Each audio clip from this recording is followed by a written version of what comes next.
नमस्कार दोस्तों। आज अपने लेक्चर के अंदर बात कर रहे हैं चैप्टर अमाइन।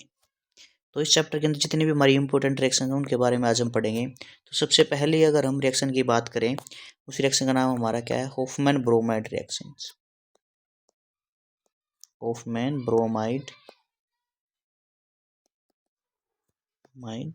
रिएक्शन, ये हमारी चैप्टर की सबसे इंपॉर्टेंट रिएक्शन है। तो इस रिएक्शन के अंदर क्या प्रेजेंट होता है हमारा? CH3CONS2। इस मॉलिक्यूल को हम क्या बोलते हैं? अमाइड इसको बोलते हैं। और इस मॉलिक्यूल के अंदर जब भी हम क्या डालते हैं? Br2+4 मॉलिक्यूल ऑफ क्या डालते हैं? KOH। और इस रिएक्शन को क्या कर देते हैं? हम हीट कर देते हैं। तो हमारा अमाइड से हमारा मॉलिक्यूल क्या बन जाता है? Amine, CH3NH2। जो हमारा ये CO होता है, यहाँ से हमारा क्या होता है? ये गायब हो जाता है। तो उसके साथ जो हमारे रेस्ट प्रोडक्ट जो होता है, क्या बाहर निकलता है? 2 molecule of KBr plus K2CO3 plus 2 molecule of H2। अगर हम बात करते हैं हमारे जो रेस्ट प्रोडक्ट है ये हमारे कैसे बनते हैं? अगर यहाँ से बाहर हमारा क्या निकलता है? CO। यहाँ हमारा क्या प्रेजेंट होता है? हमारा Br2 प्लस यहाँ पे 4 मॉलिक्यूल किसके होते हैं? KK। 4 मॉलिक्यूल किसके हो जाते हैं? हमारे ऑक्सीजन के। 4 मॉलिक्यूल किसके होते हैं? हमारे हाइड्रोजन के। अगर रेस्ट प्रोडक्ट की बात करें, यहाँ से K2, यहाँ से हमारे अगर 2 चले जाते हैं तो 2 के बच जाते हैं हमारे K2। और Br2 हमारे यहाँ ये मॉलिक्यूल बाहर निकल जाता है। अब यहाँ पे कितने बच जाते हैं? 2 के। यहाँ पे CO और यहाँ पे 2 मॉलिक्यूल इसके बाहर निकल जाते हैं ऑक्सीजन के। तो हमारा मॉलिक्यूल क्या बन जाता है? K2CO3 हमारा बन जाता है। और यहाँ पे 4 मॉलिक्यूल ऑफ हाइड्रोजन और हमारे 2 मॉलिक्यूल यहाँ से ऑक्सीजन के बचा, तो मॉलिक्यूल क्या बन जाता है? 2H2O। तो इसी के साथ हमारी बैलेंसिंग भी पूरी रहती है। तो मेनली इस रिएक्शन के अंदर हमें क्या ध्यान रखना है कि जब भी हम अमाइड मॉलिक्यूल के अंदर हम क्या डालते हैं? Br2+4 मॉलिक्यूल ऑफ KOH डालते हैं, तो हमारा क्या बन जाता है? सिंपल अमाइन हमारा मॉलिक्यूल क्या है? बन जाता है।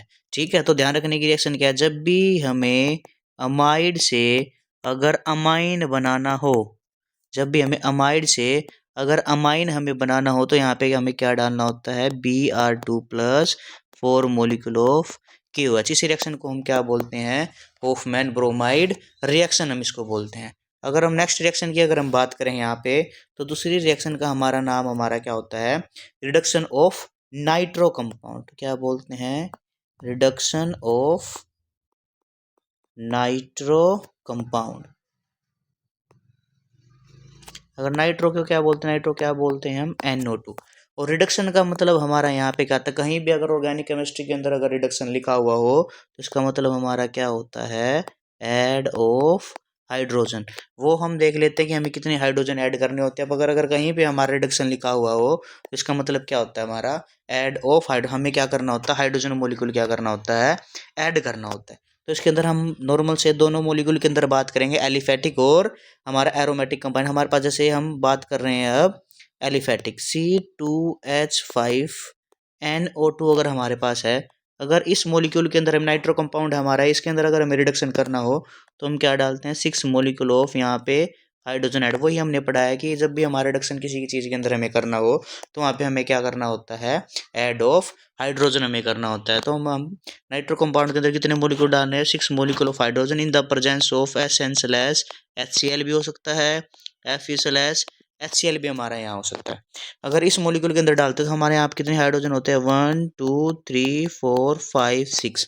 तो यहाँ से हमारे 2 मॉलिक्यूल ऑफ हाइड्रोजन यहाँ से हमारे अलग और किसके पास चले जाते हैं? हमारे नाइट्रोजन के पास। तो मॉलिक्यूल हमारा क्या बन जाता है? C2H5NH2 हमारा अमाइन हमारा बन जाता है। अब यहाँ पे कितने मॉलिक्यूल बच जाते हैं हमारे हाइड्रोजन के?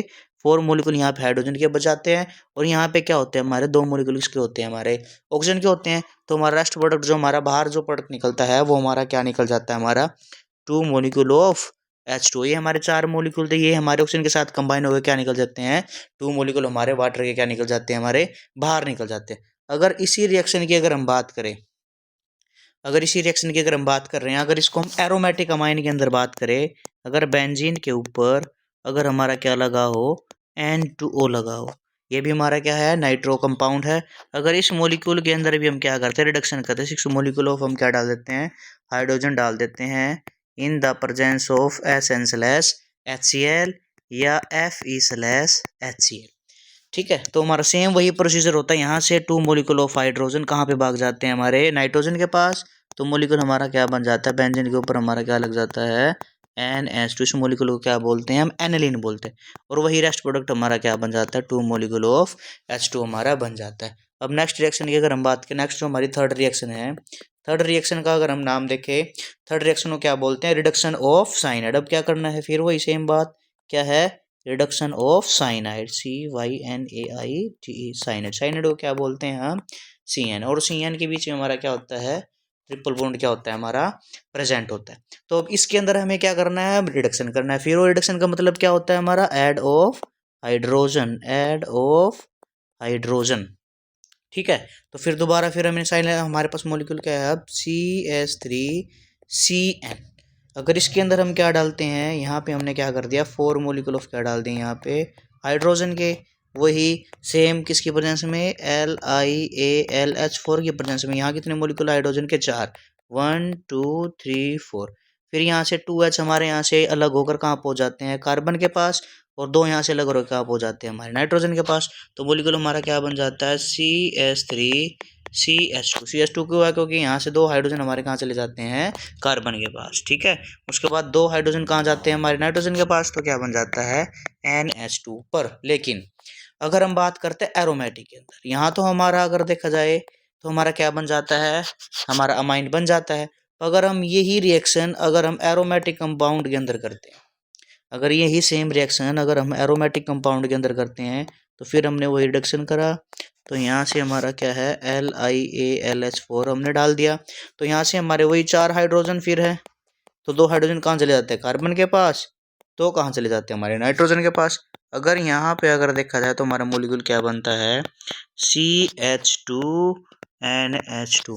अगर यहाँ से हमारा एक थ्योरेटिकल क्वेश्चन हमारा ये क्या बनता है, अगर हम जब भी साइनाइड कंपाउंड के अंदर अगर एलिफेटिक के अंदर बात करें तो हमारा अमाइन जो है हमारा बन जाता है। पर ये इस मोलिक्यूल के अंदर हमारा क्या है, प्योर एनालिन जो हमारा नहीं बन पाता।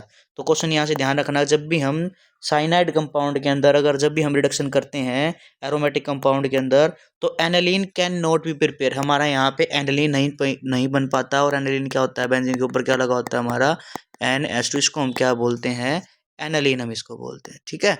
ये कंपाउंड हमारा प्योर नहीं बन पाता है, प्योर एनालिन हमारा नहीं बन पाता है। ठीक है। तो इसमें रिएक्शन के अंदर हमें ये ध्यान रखने की हमारी बात। अब नेक्स्ट रिएक्शन की अगर हम बात कर रहे हैं, नेक्स्ट रिएक्शन का हमारा जो नाम है, जिसका नाम हमारा क्या है, गिब्रेल पिथेलामाइड।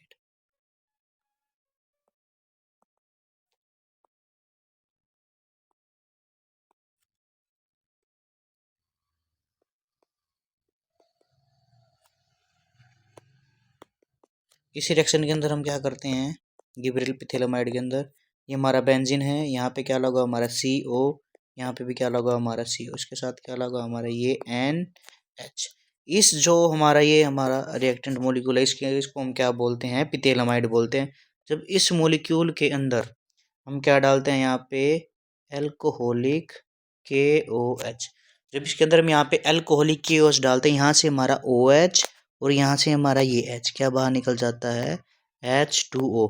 अब जो K मोलिक्यूल है किसके प्लेस पे जाके अटैक कर देता है, नाइट्रोजन के साथ हमारा क्या हो जाता है, कंबाइन हो जाता है। और H हमारा क्या आता है, इस OH के साथ मिलकर क्या वाटर मोलिक्यूल बाहर निकल जाता है। तो हमारा मोलिक्यूल क्या बन जाता है, यहाँ पे हमारा ये बेंजीन, यहाँ पे हमारा CO ये हमारा क्या बन गया अब NK। तो इस दोबारा इस रिएक्शन के अंदर हम क्या डालते हैं, यहाँ पे C2H5I हम डाल देते हैं। क्या डालना है इसके अंदर, C2H5I। तो यहाँ से हमारा K और यहाँ से हमारा I क्या बाहर निकल जाता है, KI। जो C2H5 का जो अटैक होता है कहाँ हो जाता है, हमारा K के प्लेस पे हो जाता है। तो हमारा मोलिक्यूल क्या बन जाता है, बेंजीन के साथ हमारा अब क्या लग जाता है, यहाँ पे हमारा CO ये क्या बन जाता है, NC2H5। फिर हम इस रिएक्शन के अंदर यहाँ पे क्या कर देते हैं, इस रिएक्शन के अंदर क्या डालते हैं, H प्लस H2O, जिसके अंदर हम रिएक्शन डालते हैं। तो क्या होता है हमारा यहाँ पे, तो इस रिएक्शन के अंदर क्या होता है, हमारा जो C2H5 है इसके साथ जो हमारे हाइड्रोजन के मोलिक्यूल, यहाँ पे हम क्या करते हैं, वाटर के मोलिक्यूल 2 लेते हैं। तो यहाँ से हमारे 2 मोलिक्यूल ऑफ हाइड्रोजन किसके पास पहुँच जाते हैं, हमारे 2 मोलिक्यूल ऑफ हाइड्रोजन कहाँ पहुँच जाते हैं, नाइट्रोजन के पास। तो हमारा मोलिक्यूल क्या बन जाता है, C2H5 NH2 जो हमें बनाना था वो हमारा बन गया है। अब यहाँ पे हमारा क्या बच जाता है, 2 मोलिकुल हाइड्रोजन के और 2 मोलिकुल किसके बच जाते हैं, ऑक्सीजन के। तो हमारा जो ये वाला प्रोडक्ट है इसके साथ हमारा क्या बन जाता है, बेंजीन। और बेंजीन के साथ हमारा ये क्या है, CO तो पहले से ही लगा होता है। तो यहाँ पे 2 हमारे ऑक्सीजन क्या होते हैं, ये भी हमारे यहाँ पे पहुंच जाते हैं। तो ये भी हमारे ऐसे लग जाते हैं COO। अब क्या बच गया था हमारा, यहाँ पे 2 मोलिकुल हाइड्रोजन, एक यहाँ पे लग जाता है और एक मोलिकुल यहाँ पे लग जाता है। तो इसको हम क्या बोलते हैं, एपिथेलमाइड। और इसको हम क्या बोलते हैं, इथाइलमाइन। क्योंकि चैप्टर का नाम ही हमारा अमाइन है तो हमें अमाइन ही बनाना होता है। तो ये हमारी इस रिएक्शन का नाम हमारा क्या है, गिब्रेल पिथेलामाइड। ठीक है। अगर हम नेक्स्ट रिएक्शन की अगर हम बात कर रहे हैं, नेक्स्ट रिएक्शन का हमारा नाम है कार्बल अमाइन रिएक्शन।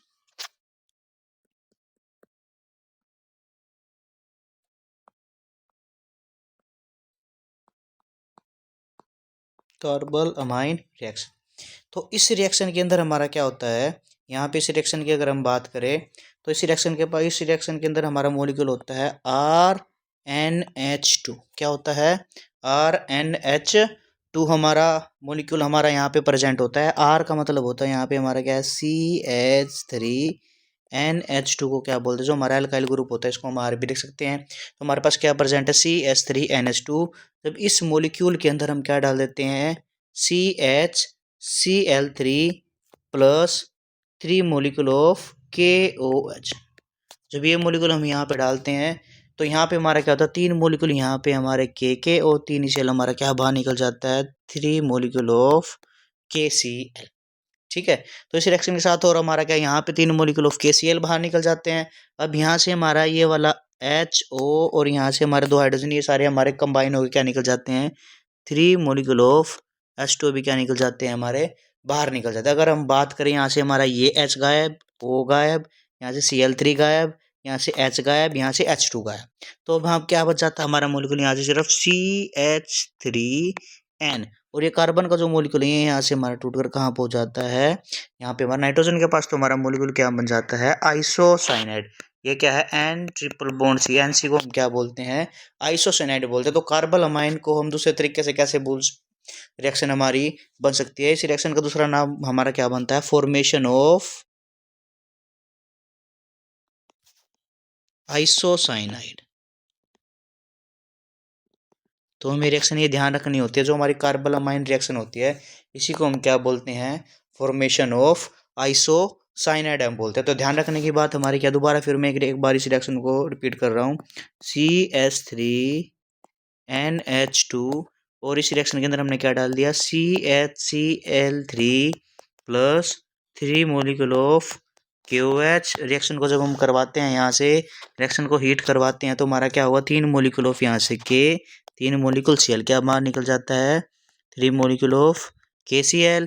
यहाँ से HO और यहाँ से H और ये H2, हमारे इन सबको मिलाकर हमारा कितने मोलिकुल बाहर निकल जाते हैं वाटर के, H2O, 3 मोलिकुल निकल जाते हैं। यहाँ से क्या बच गया हमारा, CH3 और N, और यहाँ से हमारा कार्बन का मोलिक्यूल यहाँ चले जाता है तो क्या बन जाता है हमारा, फॉर्मेशन ऑफ आइसोसाइनाइड। इसी रिएक्शन को हम क्या बोलते हैं, कार्बल अमाइन रिएक्शन हम इसको बोलते हैं। अगर हम नेक्स्ट रिएक्शन की अगर हम बात करें, नेक्स्ट रिएक्शन का हमारा नाम है coupling reaction. Coupling reaction, coupling reaction. तो इस रिएक्शन की अगर हम बात कर रहे हैं, इसके अंदर हमारी नॉर्मल किसकी फॉर्मेशन होती है, फॉर्मेशन ऑफ एजोडाई। एजोडाई की हमारी क्या होती है, यहाँ पे हमारी फॉर्मेशन होती है। ठीक है। तो इसी रिएक्शन के हमारे 2 टाइप्स होते हैं। अगर बात करें नॉर्मल बेंजीन के ऊपर, अगर हमारे पास क्या लगा हुआ है, N2Cl, इसको हम क्या बोलते हैं, डाइजोनियम साल्ट हम बोलते हैं। तो जब बेंजीन के ऊपर N2Cl लगा हुआ है तो इसके अंदर हम कौन सा मॉलिक्यूल डालें, सबसे पहले अगर इसकी रिएक्शन अगर हम किसके साथ करवा रहे हैं, फिनोल के साथ करवा रहे हैं। बेंजीन के ऊपर अगर पैरा पोजिशन पे अगर OH लगा हुआ हो तो इसको हम क्या बोलते हैं, फिनोल बोलते हैं। तो डाइजोनियम साल्ट की रिएक्शन जब हम फिनोल के साथ करवाते हैं in the presence of OH, और यहाँ पे जो हमारी pH होती है वो कितनी होती है हमारी, 9 to 10। कहने का मतलब बेसिक in नेचर होता है। तो हम रिएक्शन करवाते हैं, जब यहाँ से इस मोलिक्यूल का अटैक हमारा इस पैरा पोजिशन पे हमारा होता है तो यहाँ से हमारा क्या बाहर निकल जाता है, H पॉजिटिव बाहर निकलता है, वो वहाँ से H पॉजिटिव और यहाँ से Cl मिलकर हमारा क्या बाहर निकल जाता है, HCl मोलिक्यूल। हमारा बाहर निकल जाता है। N2 का अटैक हमारा कहाँ हो जाता है, इस पैरा पोजिशन पे तो हमारा मोलिक्यूल क्या बनता है, बेंजीन। और ये बेंजीन के साथ जो हमारा N2 लगा होता है, हमारा दूसरे बेंजीन के साथ अगर पैरा पोजिशन पे अटैक होता है, नीचे हमारा OH क्या होता है, हमारा लगा ही होता है। इस टाइम पे जो हमारी फॉर्मेशन होती है, इस टाइम पे हमारी कौन सी डाई की फॉर्मेशन होती है, ऑरेंज डाई। ऑरेंज डाई की क्या होती है हमारी यहाँ पे फॉर्मेशन होती है। अगर इसी की हम दूसरी रिएक्शन की बात करें तो बेंजीन के ऊपर हमारा क्या लगा हुआ है, बेंजीन के ऊपर हमारा N2Cl। और यही सेम रिएक्शन अगर हम यहाँ पे ऊपर हमने फिनोल मोलिक्यूल के साथ करी थी, अब यहाँ पे किसके साथ कर रहे हैं, एनालीन के साथ। फिर वही सेम OH की प्रेजेंस में रिएक्शन करवाते हैं, बट यहाँ पे जो pH होती है वो कितनी होती है, 4 to 5 हमारी क्या होती है pH। फिर वही जैसे कि हमारा वहाँ पे अटैक हुआ था, यहाँ पे हमारा इसका अटैक होएगा तो यहाँ से हमारा क्या बाहर निकलेगा, H पॉजिटिव। तो Cl के साथ H पॉजिटिव के साथ हमारा क्या बाहर निकल जाता है, हमारा HCl। तो N2 का अटैक हमारा क्या होता है, इस पोजीशन पे तो हमारा मोलिक्यूल क्या बन जाता है, बेंजीन। बेंजीन के साथ हमारा क्या लगा हुआ है, N2। और यहाँ हमारा क्या बना हुआ है, बेंजीन नीचे क्या लगा हुआ है, हमारा NH2। इस टाइम पे हमारा यहाँ पे कौन सा कलर आता है, येलो डाई। Yellow die. अगर हम डाइजोनियम साल्ट को अगर फिनोल के साथ रिएक्ट करवाते हैं तो हमारी ऑरेंज डाई मिल रही है हमें। अगर हम डाइजोनियम साल्ट की रिएक्शन अगर हम NH2 के साथ कर रहे हैं, मतलब एनालिन के साथ रिएक्शन करवा रहे हैं, तो हमें कौन सी डाई मिलती है, येलो डाई। अब नेक्स्ट रिएक्शन की अगर हम बात कर रहे हैं, नेक्स्ट रिएक्शन का हमारा नाम है डाइजोनियम साल्ट रिएक्शन।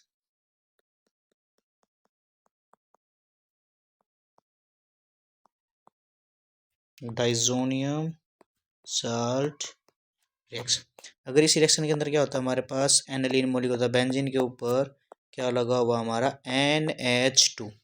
और इस रिएक्शन के अंदर जब भी हम क्या डालते हैं, NaNO2/HCl हम डालते हैं, तो हमारी किसकी फॉर्मेशन होती है, बेंजीन के ऊपर हमारा क्या लग जाता है, N2Cl। तो जब भी अगर हमें एनालीन से अगर हमें क्या बनाना है, डाइजोनियम साल्ट बनाना है, तो हमें क्या डालना होता है, NaNO2/HCl हमें क्या होता है यहाँ पे डालना होता है। अब नेक्स्ट रिएक्शन की अगर हम बात करें, नेक्स्ट हमारी बहुत इंपॉर्टेंट रिएक्शन, यहाँ से हमारा थ्योरी क्वेश्चन भी हमारा बनता है, जिस रिएक्शन का हमारा नाम क्या है, reaction with nitrous acid. Amine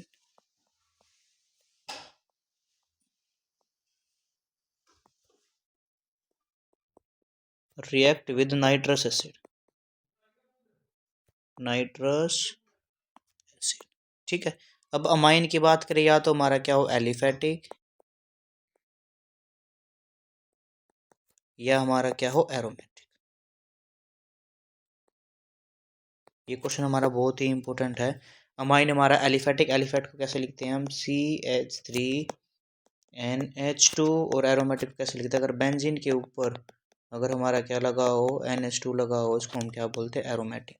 ठीक है। तो यहाँ से हमारा क्वेश्चन क्या बनता है, जब हम एरोमेटिक के साथ, वैसे नॉर्मली हम बात करें, जब भी हम एरोमेटिक के साथ अगर नाइट्रस एसिड डालते हैं, HNO2 हम डाल देते हैं, या HNO3 हम डाल देते हैं, तो हमारा मोलिक्यूल क्या बनता है, अल्कोहल।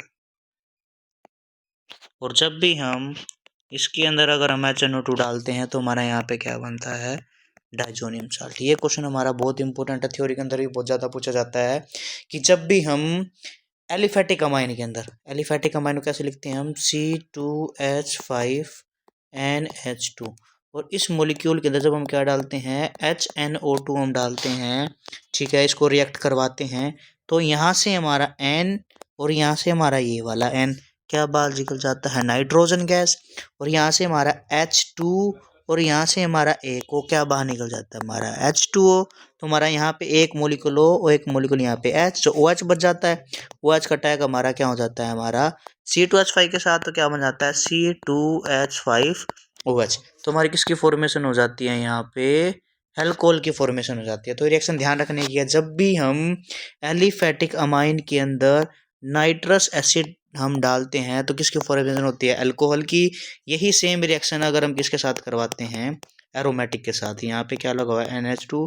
अगर यहाँ पे क्या लगा हो, HNO2 लिखा हुआ हो, यहाँ हमारे यहाँ पे क्या डला हो, NaNO2/HCl। अगर इन दोनों में से अगर कोई भी मोलिक्यूल अगर हमारा यहाँ पे डला हुआ हो, तो किसकी फॉर्मेशन हो जाती है, बेंजीन के ऊपर हमारा क्या लग जाता है, N2Cl किसकी फॉर्मेशन हो जाती है हमारी डाइजोनियम साल्ट की। तो ध्यान रखने की बात क्या, जब भी हम एलिफेटिक की अगर हम बात कर रहे हैं, एलिफेटिक से हमारा क्या बनता है अल्कोहल, और एरोमेटिक से हमारा क्या बनता है डाइजोनियम साल्ट। डाइजोनियम साल्ट किसको बोलते हैं हम, बेंजीन के ऊपर अगर हमारा N2Cl लगा हुआ है इसको हम क्या बोलते हैं डाइजोनियम, क्या बोलते हैं इसको साल्ट बोलते हैं। ये जितनी भी हमारी रिएक्शन थी ये सारी की सारी हमारी मोस्ट इंपॉर्टेंट रिएक्शन है, और इसके अंदर हमारी एक रिएक्शन हो रहा है जिसका हमारा यूज़ हमारा केमिकल टेस्ट के अंदर हमारा बहुत ज़्यादा होता है। अगर हम बात करें जो हमारा अमाइन होता है, अमाइन हमारा 3 टाइप्स का होता है, प्राइमरी अमाइन, सेकेंडरी अमाइन और क्या होता है हमारा टर्सरी अमाइन। अगर प्राइमरी अमाइन की बात करें, प्राइमरी अमाइन को कैसे लिखते हैं हम RNH2, सेकेंडरी अमाइन को कैसे लिखते हैं R2NH, और टर्सरी अमाइन को क्या बोलते हैं R3N। ठीक है, जिसके साथ नाइट्रोजन के साथ अगर 2 हाइड्रोजन हो तो कौन सा अमाइन है प्राइमरी, अगर नाइट्रोजन के साथ 1 हाइड्रोजन हो तो कौन सा अमाइन है सेकेंडरी, अगर नाइट्रोजन के साथ कोई भी हाइड्रोजन नहीं है तो इसका मतलब कौन सा अमाइन है हमारा टर्सरी।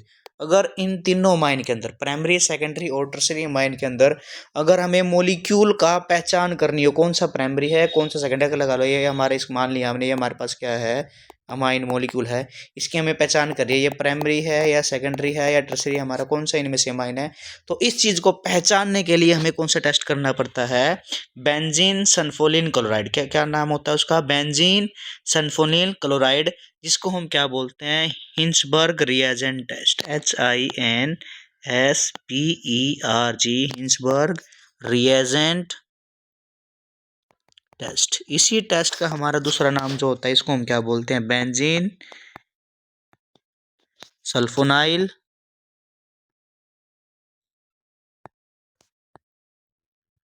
क्लोराइड, जिसको हम कैसे लिखते हैं बेंजीन, बेंजीन के ऊपर हमारा क्या लगा होता है SO2Cl। तो हम अब तीनों की तीनों बार बार हम रिएक्शन पढ़ेंगे कि हम आइडेंटिफाई कैसे करते हैं बेंजीन सल्फोनिल क्लोराइड को। ठीक है, तो बेंजीन सल्फोनाइड की हम जब रिएक्शन करवाते हैं तो सबसे पहले अगर हम बात कर रहे हैं प्राइमरी अमाइन की रिएक्शन हम कर रहे हैं, तो प्राइमरी अमाइन की जब हम रिएक्शन करते हैं किसके साथ करवाना आइडेंटिफाई, हमें किसके साथ आइडेंटिफाई करवाना है ये बेंजीन सल्फोनिल क्लोराइड, इसको हम क्या बोलते हैं हिंसबर्ग रिएजेंट टेस्ट बोलते हैं। तो सबसे पहले हमारे पास क्या है बेंजीन, और बेंजीन के ऊपर क्या लगा हुआ हमारा SO2Cl, इसी को हम क्या बोलते हैं हिंसबर्ग रिएजेंट टेस्ट बोलते हैं। जब इस मॉलिक्यूल के अंदर हम क्या करते हैं प्राइमरी अमाइन डालते हैं RNH2 को हम क्या बोलते हैं प्राइमरी अमाइन। जब यहाँ से हम इसके अंदर ये टेस्ट रिएक्शन करवाते हैं, यहाँ से हमारा H और यहाँ से हमारा Cl, तो क्या बाहर निकल जाता है हमारा HCl। तो HCl हमारा बाहर निकल जाता है, यहाँ पे हमारा क्या बन जाता है RNH, ये हमारा बच जाता है।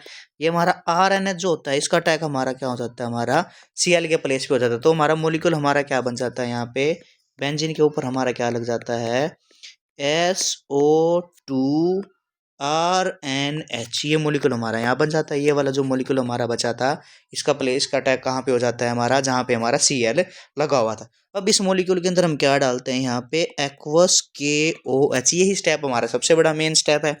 तो यहाँ से जब हम एक्वस KOH डालते हैं इस मोलिक्यूल, यहाँ से हमारा OH और यहाँ से हमारा H, ये दोनों हमारे टूट कर क्या बाहर बन जाता है हमारा वाटर मोलिक्यूल बन जाता है। जो हमारा K है इस K का अटैक हमारा क्या हो जाता है हमारा नाइट्रोजन के पास हो जाता है। तो हमारा मोलिक्यूल क्या बन जाता है बेंजीन के ऊपर हमारा क्या लग जाता है SO2RNK। समझ में आई बात ये वाली, यहाँ से हमारा OH और ये H टूट के हमारा वाटर बन जाता है।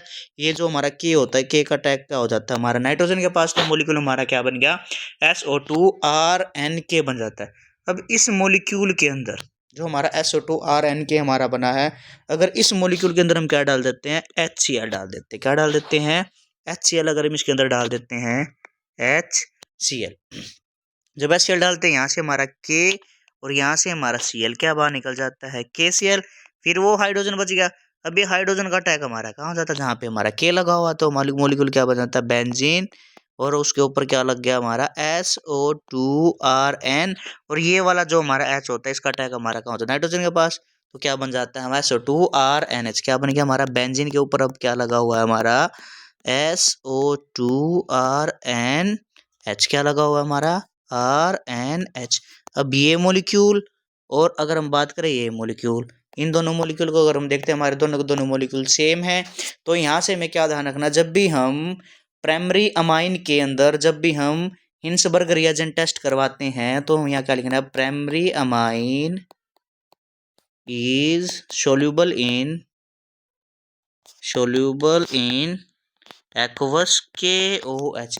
ये आइडेंटिफाई हो जाता है हमारा इस तरीके से कि जो हमारा प्राइमरी अमाइन जो है हमारा एक्वस KOH के अंदर क्या हो जाता है, हमारा सोल्यूबल हो जाता है। ऐसे ही अब हम किसके अंदर बात करेंगे, सेकेंडरी अमाइन के अंदर।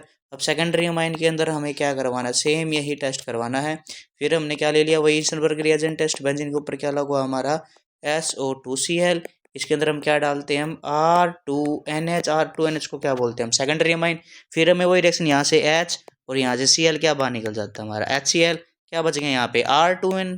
क्या बच गया हमारा R2N। R2N कहाँ से लगा जाता है, जहाँ पे हमारा Cl लगा हुआ था। तो मोलिक्यूल क्या बन जाता है, बेंजीन के ऊपर हमारा क्या लग जाता है, SO2 R2N। फिर हमें सेम वहाँ पे जैसे एक्वस QH डाला था, यहाँ पे भी क्या डालना है हमें, एक्वस QH हमें डालना। तो यहाँ भी हम क्या डालते हैं, हम एक्वस QH।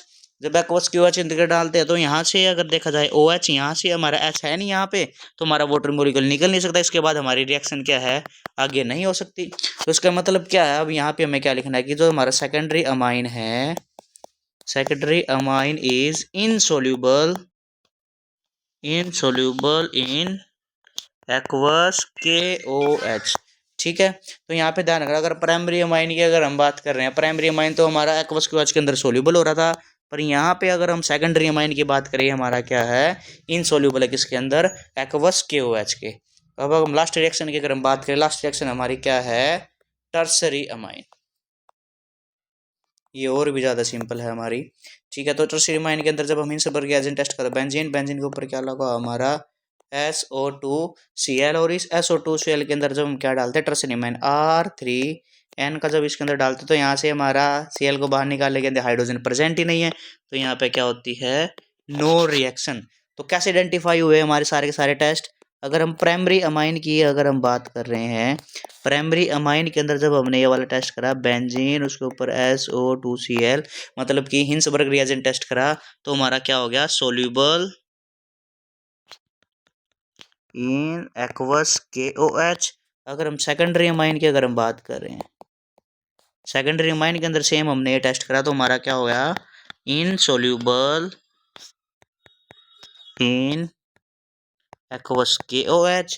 अगर हम टर्सरी अमाइन की अगर हम बात कर रहे हैं, टर्सरी अमाइन के अंदर फिर हमने वही टेस्ट करा, तो यहाँ पे क्या हुआ हमारा, नो रिएक्शन। इस तरीके से हम क्या कर सकते हैं, आइडेंटिफाई कर सकते हैं कि primary amine, secondary amine, tertiary amine को हम, कि कैसे हमारा केमिकल टेस्ट हम इसके अंदर कर सकते हैं। तो केमिकल टेस्ट करने के लिए कौन सा टेस्ट यूज होता है ना, हिंसबर्ग रिएजेंट टेस्ट हमारा यूज होता है। तो ये जितनी की जितनी हमारी इंपॉर्टेंट रिएक्शन थी, अगर हम बात करें शुरू से, अगर एक बार बात कर लेते हैं हम, ये सारी की सारी हमारी क्या है, मोस्ट इंपॉर्टेंट हमारी क्या है, रिएक्शंस है चैप्टर अमाइन की। तो सबसे पहले ऑफमैन ब्रोमाइड रिएक्शन, यहाँ से हमारा बहुत ही इंपॉर्टेंट हमारा चैप्टर के अंदर बहुत ही ज़्यादा यूज होता है। हमारा दूसरी रिएक्शन है हमारी रिडक्शन ऑफ नाइट्रो कंपाउंड। इस रिएक्शन का हमारा बहुत ज़्यादा यूज होता है कन्वर्जन के अंदर। तो कन्वर्जन आपके एग्जाम के अंदर 3 मार्क्स की आई, तो वहाँ पे हमारा नाइट्रो कंपाउंड का, इसका रिडक्शन का बहुत ज़्यादा यूज होएगा। नेक्स्ट रिएक्शन हमारी क्या है, रिडक्शन ऑफ साइनाइड। तो इस रिएक्शन का भी हमारा थोड़ा बहुत यूज होता है, पर इतना यूज नहीं होता है, इसलिए हम इसको स्किप कर देना आप। ठीक है, नेक्स्ट रिएक्शन हमारी गिब्रेल पिथेलामाइड। ये हमारी पिछले साल ही 2024 के अंदर हमारी पूछी गई थी रिएक्शन, गिब्रेल पिथेलामाइड। अगर नेक्स्ट रिएक्शन की अगर हम बात करें, कार्बोलामाइन रिएक्शन। इस रिएक्शन का भी हमारा बहुत ज़्यादा यूज होता है, क्योंकि ये भी हमारा आइडेंटिफाई हो कि ये जो कार्बोलामाइन रिएक्शन है, ये सिर्फ हमारी प्राइमरी अमाइन के अंदर रिएक्शन होती है, ना कि हमारी सेकेंडरी और टर्सरी। तो कई बार आपको क्वेश्चन दे दिया जाएगा, प्राइमरी अमाइन एक साइड, सेकेंडरी अमाइन एक टेस्ट तो आपके पास है हिंसबर्ग रिएजेंट। दूसरे टेस्ट की अगर आप बात करें, दूसरा टेस्ट आपके पास क्या है, कार्बोलामाइन रिएक्शन बोल लो उसको, कार्बोलामाइन या रिएक्शन बोलो। इसके अंदर अगर आप टेस्ट करो प्राइमरी अमाइन के अंदर, तो क्या किसकी फॉर्मेशन हो जाएगी, आइसोसाइनाइड की फॉर्मेशन हो जाएगी। और सेकेंडरी अमाइन के अंदर ये रिएक्शन ही नहीं होगी हमारी, ये भी हमारा किसका काम करता है, टेस्ट का काम करता है। नेक्स्ट रिएक्शन है हमारी कपलिंग रिएक्शन। ये कपलिंग रिएक्शन के साथ साथ कपलिंग क्या है हमारा, ये टेस्ट भी है। अगर दो मॉलिक्यूल को आइडेंटिफाई करना हो इसके अंदर भी, तो अगर बात करें फिनोल के अंदर, अगर हम कपलिंग टेस्ट करवा रहे हैं, तो हमारी ऑरेंज डाई मिलेगी। अगर हम कपलिंग टेस्ट अगर हम एलिनिन मॉलिक्यूल के अंदर करवा रहे हैं, तो क्या मिलेगी हमें, येलो डाई मिलेगी। नेक्स्ट रिएक्शन की अगर हम बात करें, नेक्स्ट रिएक्शन हमारी डाइजोनियम साल्ट रिएक्शन है। इसके अंदर क्या होता है, जब भी हम एनिलीन मॉलिक्यूल के अंदर NaNO2 हम डालते हैं, तो हमारी किसकी फॉर्मेशन आती है, डाइजोनियम साल्ट की फॉर्मेशन आती है। ये क्वेश्चन तो हमारा मोस्ट इंपोर्टेंट है।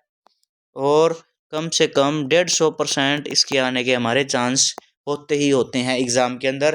तो ये तो पढ़ना ही बहुत जरूरी है, टेस्ट के अंदर भी बहुत ज़्यादा यूज़ होता है। वैसे भी थ्योरी के अंदर भी क्वेश्चन इसका बनता है और टेस्ट भी बनता है, और कन्वर्जन के अंदर भी बहुत ज़्यादा इंपॉर्टेंट है। तो ये जो हमारी रिएक्शन है, ये वाली तो आपकी मोस्ट इंपॉर्टेंट रिएक्शन है। तो इसके अंदर क्या होता है, एलिफेटिक और एरोमेटिक अमाइन होता है। एलिफेटिक के अंदर जब हम नाइट्रस एसिड टेस्ट डालते हैं तो हमारा अल्कोहल बनता है, और एरोमेटिक के अंदर जब हम नाइट्रस एसिड डालते हैं तो क्या बनता है, हमारा डाइजोनियम साल्ट हमारा बनता है। ठीक है, तो ये रिएक्शन क्या है, मोस्ट इंपोर्टेंट 200%। ये रिएक्शन तो आपको बिल्कुल भी स्किप नहीं करनी है, और इस रिएक्शन के ऊपर आप प्रॉपर ध्यान देना, तो क्योंकि यहाँ से हमारे बहुत ज़्यादा क्वेश्चन बनने के चांसेस रहते हैं। नेक्स्ट रिएक्शन हमारी क्या है, identification of primary, secondary and tertiary amine. इन तीनों अमाइन को अगर आइडेंटिफाई करने के लिए एक ही टेस्ट होता है हमारा, हिंसबर्ग रिएजेंट टेस्ट। इसके अंदर क्या होता है, अगर जो हमारा प्राइमरी अमाइन होता है वो तो हमारा सोल्यूबल होता है एक्वस क्यूएच के अंदर, सेकेंडरी अमाइन क्या होता है, इनसोल्यूबल होता है, और टर्सरी अमाइन जो होता है हमारा, इसके अंदर क्या होती है, नो रिएक्शन, क्योंकि यहाँ पे हमारी हाइड्रोजन प्रेजेंट ही नहीं होती है।